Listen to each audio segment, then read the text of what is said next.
கனடாவில் தனது காதலியின் 2 வயது மகனை கழுத்தை நெரித்தும் காலால் எட்டி உதைத்தும் சித்திரவதை செய்த பிரிட்டிஷ் கொலம்பியாவைச் சேர்ந்த ஒருவருக்கு 6 மாத சிறை தண்டனை விதித்து நீதிமன்றம் தீர்ப்பளித்துள்ளது.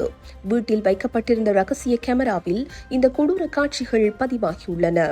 பாதிக்கப்பட்ட குழந்தையின் அடையாளத்தை பாதுகாப்பதற்காக குற்றம் சாட்டப்பட்ட நபரின் பெயர் KJM என குறிப்பிடப்பட்டுள்ளது. இவர் தனது காதலியுடன் வசித்து வந்த போது அந்த குழந்தைக்கு ஒரு தந்தை முறையான பராமரிப்பாளராக இருந்துள்ளார். கடந்த மாதம் நடைபெற்ற விசாரணையில் கழுத்தை நெரித்து தாக்கியது மற்றும் உடல் ரீதியாக துன்புறுத்தியது ஆகிய 2 குற்றச்சாட்டுகளையும் அவர் ஒப்புக்கொண்டுள்ளார். நீதிமன்ற தீர்ப்பின்படி 2 நாட்களுக்குள் 2 முறை இந்த தாக்குதல்கள் நடந்துள்ளன.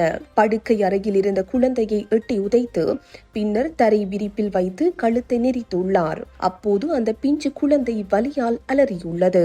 2 நாட்கள் கழித்து குழந்தை அழுது கொண்டிருந்த போது மீண்டும் அறைக்குள் சென்ற அவர் குழந்தையின் தலையிலேயே எட்டி உதைத்துவிட்டு அங்கிருந்து சென்றுள்ளார். குழந்தையின் உடலில் ஏற்பட்ட சிராய்ப்புகளை கண்டு சந்தேகமடைந்த தாய் ரகசிய கேமரா காட்சிகளை ஆய்வு செய்த போது இந்த கொடூரங்கள் வெளிச்சத்துக்கு வந்துள்ளன.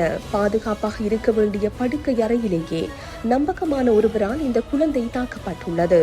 இவ்வளவு சிறிய வயதில் இழைக்கப்பட்ட இந்த வன்முறை குழந்தையின் எதிர்காலத்தில் நீண்ட கால பாதிப்பை ஏற்படுத்தும். இது எவ்வகையிலும் மன்னிக்க முடியாத குற்றம் என இந்த வழக்கை விசாரித்த நீதிபதி தமிரா கொலின்ஸ்கி தனது தீர்ப்பில் கூறியுள்ளார். இந்த செய்தி உள்ளிட்ட மேலதிக விரிவான செய்திகளுக்கு www.behindmenews.org என்ற எமது இணைய பக்கத்தினை பார்வையிடவும்.